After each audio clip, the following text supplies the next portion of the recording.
Hello ചേട്ടാ. ആരാ? ചേട്ടാ, ഞങ്ങള് വരുമ്പോ ജസ്റ്റ് ഒന്ന് കാറിലൊന്ന് തട്ടിപ്പോയി വണ്ടി. എന്ത്? വണ്ടി തട്ടിച്ചെന്നാ?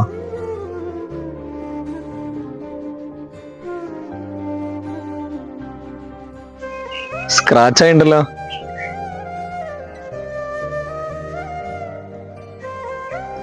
അല്ല, സാധാരണ ഇങ്ങനെ വണ്ടി തട്ടിക്കഴിഞ്ഞാൽ ആരും കണ്ടിട്ടില്ലെങ്കിൽ എല്ലാവരും വണ്ടി എടുത്ത് പോകാറാണല്ലോ. നിങ്ങൾക്ക് എന്താ എന്നോട് പറയാൻ തോന്നിയേ? ഇവിടെയാണ് CC ക്യാമറയും ഇല്ല, ആരും കണ്ടിട്ടുമില്ല. ആരാ പറഞ്ഞ ചേട്ടാ ആരും കണ്ടിട്ടില്ല എന്ന്? ഒരാള് കണ്ടായിരുന്നു, എന്റെ മോള്. നമ്മളെ കണ്ടല്ലേ ചേട്ടാ നമ്മുടെ മക്കള് പഠിക്കുന്നത്.